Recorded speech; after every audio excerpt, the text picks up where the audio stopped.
Pessoal, tudo bem com vocês? Eu sou o Anderson. Muito obrigado a você que chegou aqui no meu canal, você que está aqui comigo já há algum tempo. Muito obrigado, eu tenho um negócio para falar para você. Olha só, vou estar iniciando agora uma série do livro do profeta Jonas. Então você que chegou aí, já compartilha essa mensagem com alguém. Nós estamos na primeira série do livro do Evangelho, do livro do Jonas. Você que conhece a história de Jonas, vamos juntos aprender mais da palavra de Deus. Vamos ver o que Deus tem para falar conosco através do texto sagrado. Antes da gente ir para o livro sagrado, para a Bíblia Sagrada, faça um favor para mim.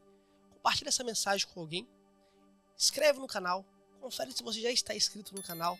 Dá aquele joia. Nos ajuda a gente a estar compartilhando a palavra de Deus e crescendo nessa plataforma. Nosso objetivo é estar usando isso aqui para transmitir a palavra de Deus. Tá bem? Você feito isso, vamos embora para a Bíblia Sagrada. Pega a sua Bíblia comigo, abre comigo no livro de Jonas. Vamos estar no capítulo 1, do verso 8 a seguir.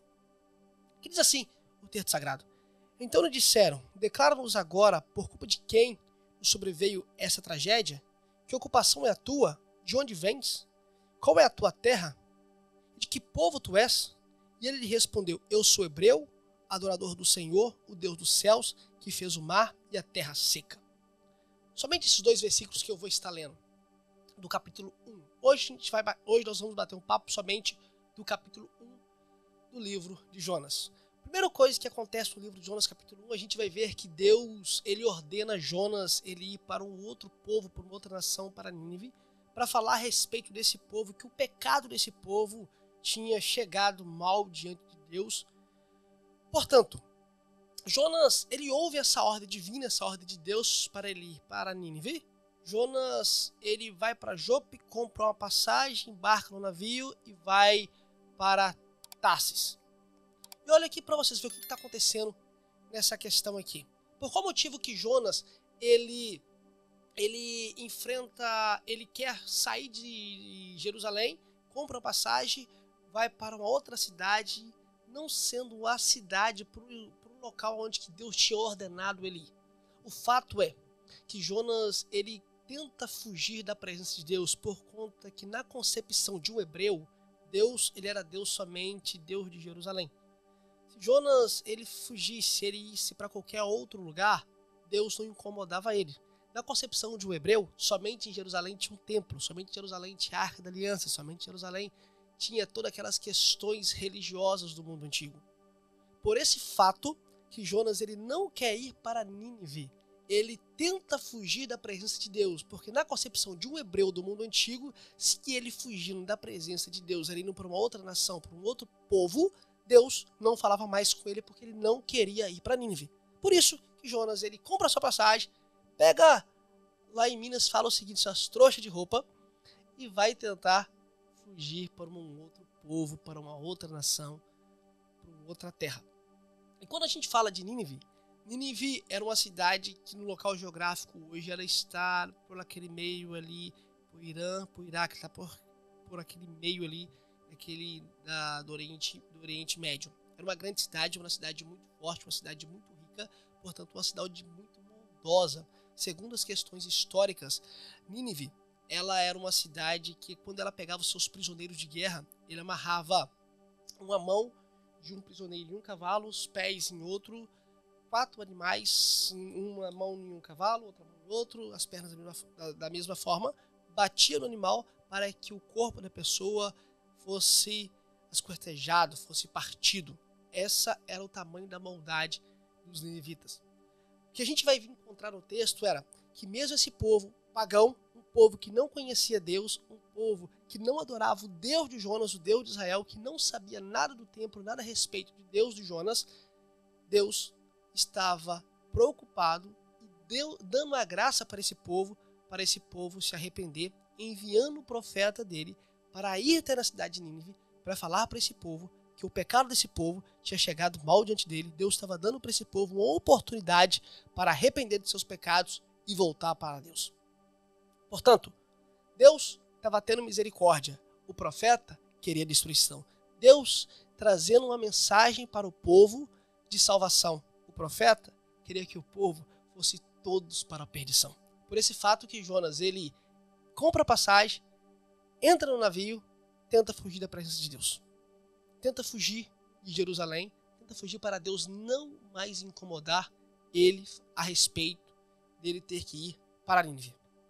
Agora, a segunda coisa que a gente vai ver no texto é que à medida que o barco começa, aquela embarcação começa a naufragar, uma grande tempestade veio, uma grande tormenta veio no meio do mar, e os marinheiros começam a jogar todos os utensílios, todos os mantimentos, toda a carga que havia no navio no mar, jogar fora para aliviar a carga, e aquela carga ficar.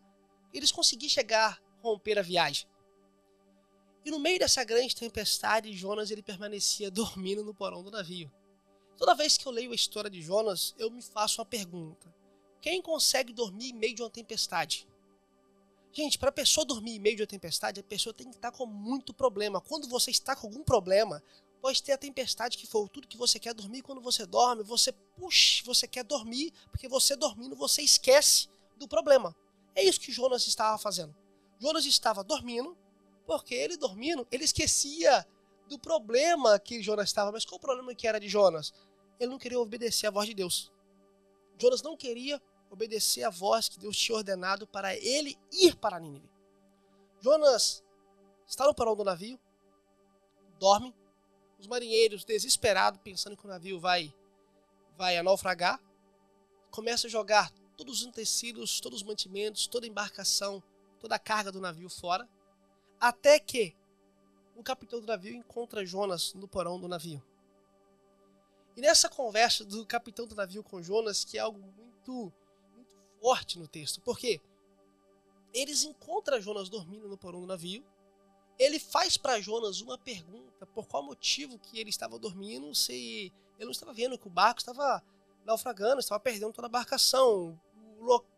Jonas dormindo naquele momento não era um local apropriado.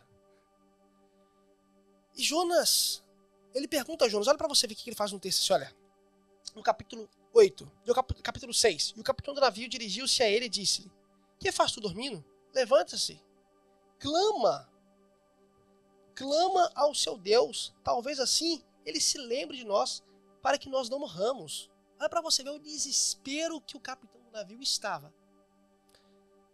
E o verso 7, ele diz assim: e cada um dizia aos seus companheiros: vinde, lancemos sorte para saber quem é o culpado por essa tragédia que nos sobreveio. Então lançaram sorte, e a sorte caiu sobre Jonas. O homem não era o dia de Jonas completamente. O capitão do navio chama Jonas, pede para Jonas falar sobre o seu Deus. Olha, clama o seu Deus, nós estamos clamando nossos deuses, que tão poucos marinheiros não adoravam o Deus de Jonas. Os marinheiros não eram hebreus. Pede-se, olha, clama o seu Deus, quem sabe o seu Deus, ele não pode nos salvar. No verso 7, eles tiram sorte, a sorte cai sobre quem? Sobre o culpado, Jonas. Pensa comigo, você sabe, você que está aí assistindo esse vídeo, você sabe que você é o causador de problema em alguma festa, em algum ambiente que você está. Você está em um ambiente, e esse ambiente está tendo um problema, e você é o causador desse problema. Qual vai ser a sua posição? Você vai permanecer nesse local, ou você vai embora? Se eu sei que eu estou sendo um causador de problema em algum ambiente, eu quero fazer embora. Eu também não sou bem-vindo nesse lugar que eu estou causando problema. Jonas sabia que era ele. Sabe o que Jonas fez? Permaneceu quietinho no navio. Até que quando eles fazem a sorte cai sobre Jonas. No verso 8, os marinheiros perguntam a Jonas, falam assim, olha, declara-nos agora mesmo, por qual culpa, por que está acontecendo esse problema? O que você fez diante dos deuses? O que você está fazendo aqui? Por que tudo está acontecendo? Porque até a sorte que eles tiraram caiu sobre Jonas. Olha a resposta de Jonas, versos 9. Eu sou hebreu, adorador do Senhor, o Deus que fez os céus e a terra, e o mar e a terra seca. Então os homens ficaram com muito medo e disseram: o que fizestes? Os homens sabiam que Jonas fugia da presença do Senhor, pois ele havia contado. Verso 11. Ainda lhe perguntaram: o que faremos para que o mar se acalme? Gente, essa pergunta do verso 11 é uma pergunta muito crucial. Porque os marinheiros não sabia o que fazer com Jonas. Os marinheiros estavam de mãos atadas. Falei, espera aí, esse sujeito arrumou um problema com Deus a qual que tinha dado para o povo de Jonas toda a vitória, destruído todo o império do mundo, todo o império do Egito. Esse Deus que tinha libertado o povo do Egito para o povo da terra de Jonas. O Deus que tinha dado todos os profetas, usado todos os profetas do mundo antigo. Todas as questões históricas, os homens sabiam a respeito do Deus de Jonas. Fala assim, qual o problema que esse homem arrumou com esse Deus? Aí, verso 11, eles fazem para Jonas uma pergunta. O que vamos fazer com você agora para que esse mar se acalme? Pois o mar está se tornando cada vez mais impetuoso. Aqui no verso 11 era o papel de Jonas, sabe o quê? Ele tem falado assim, gente, eu sou o problema nessa história, eu sou o problema nessa embarcação, deixa eu pular aqui no barco, pular nesse mar, sair do barco, como diz o outro, um bom ditado popular brasileiro, porque se eu sair do barco, o problema vai ser solucionado. Não, Jonas não disse isso. Jonas respondeu, olha para você ver a resposta de Jonas. Pegai-me, lançai-me no mar, e ele se aquietará, pois sei que esta grande tempestade vos sobreveio por minha causa. Olha para você ver a resposta de Jonas. O negócio, como se diz outro, chega a arrupiar o cabelo.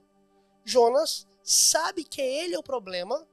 Ele sabe que ele está sendo o causador de problema. Ele sabe se ele ser lançado no mar, tudo vai acabar, tudo vai acalmar.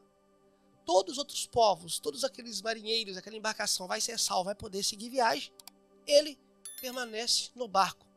Primeira coisa que eu quero aplicar para você aqui. Deus não é Deus somente de um povo. Na concepção de Jonas, como eu disse no início da mensagem, ele estava fugindo porque se ele saísse de Jerusalém, Deus não mais ia incomodar ele. O problema dele estava solucionado. Portanto, aqui, Deus não é Deus somente de um povo. Deus não é Deus somente de Jerusalém. Deus não é Deus somente que estava vendo os ninivitas pecar contra ele, que tinha chegado mal diante de Deus. Deus também é o Deus que viu Jonas no porão do navio. Deus é o Deus que tem o controle do céu, na terra, no mar, que fez essa grande tempestade e que até mesmo um profeta falou assim, olha só, se vocês me lançarem no mar, esse problema para. Mas qual que era o dever de Jonas? Qual que era o papel de Jonas para salvar os marinheiros? Se jogar no mar. Nesse texto, eu vou aprender que esses homens pagãos que tão pouco conheciam o Deus de Jonas, teve graça sobre a vida de Jonas. Porque no verso 13 a seguir, eles vão tentar remar para chegar à orla da praia. Isso a gente vai ver que a embarcação não estava nem longe da orla da praia. A embarcação estava próxima da orla da praia. Mas a Bíblia vai dizer que a tempestade continuava cada vez mais forte. Até que os marinheiros resolveram lançar Jonas no mar.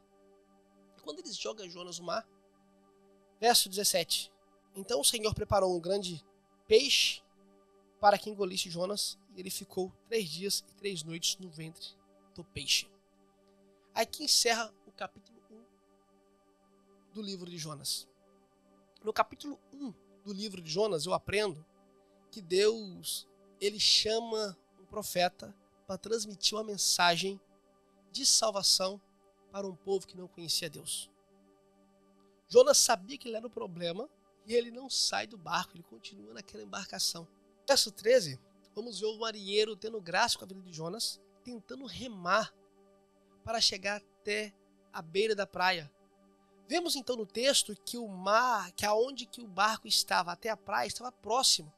Mas o texto vai dizer que eles não conseguiam porque o mar ficava cada vez mais violento, a tempestade ficava mais furiosa. No verso 14, a gente vai ver os marinheiros rogando ao Senhor. Aí, gente, o negócio que muda todo o texto. Por quê? Porque esses marinheiros aqui, quando o texto está dizendo o Senhor, você vai ver no texto que é o Senhor maiúsculo, é o Deus de Jonas, o Deus criador dos céus, da terra, o Deus que tem controle absoluto sobre toda a natureza. Portanto, mas esses homens aqui, eles não adoravam o Deus de Israel, não adoravam o Deus de Jonas.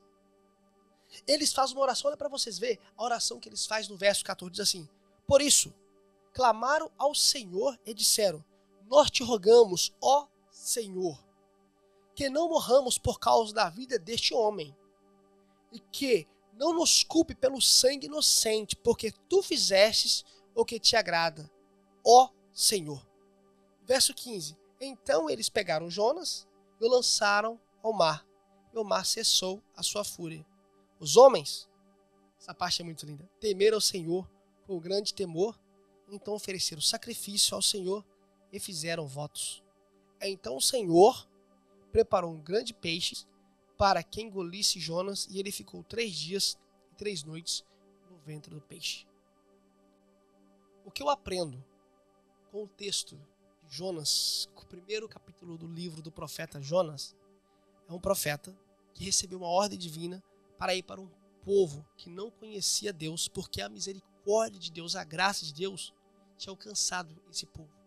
Antes de Deus fulminar esse povo na face da terra, Deus estava dando para esse povo uma oportunidade de saber que havia um Deus e que esse Deus não estava satisfeito com a prática do pecado que esse povo estava vivendo. Segundo, mesmo o profeta não querendo ir a esse povo, o profeta querendo que esse povo fosse destruído, Deus com seus meios, com seu poder, para uma embarcação, faz um outro povo pagão, os marinheiros pagãos, reconhecer a grandeza desse Deus, e para um profeta, e prepara um peixe para transportar esse profeta.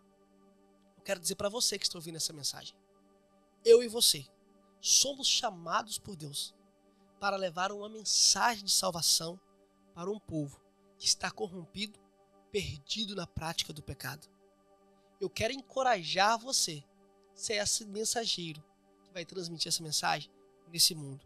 Não fuja, porque você tem uma mensagem que pode trazer uma grande mudança, um grande avivamento nessa cidade, nesse mundo, nesse século. Deus abençoe. Muito obrigado a você que está aqui no meu canal. Vem estar conectado com a gente. Não saia daqui sem você ter conferido se já está inscrito no canal. E saiba que semana que vem vai ter Jonas capítulo 2. Você que conhece a Cristo, que converteu a Cristo, você tem uma mensagem que traz salvação para o povo. Deus abençoe. Fica com Deus. Eu quero encontrar você aqui no Jonas capítulo 2. Tchau, tchau. Fica com Deus.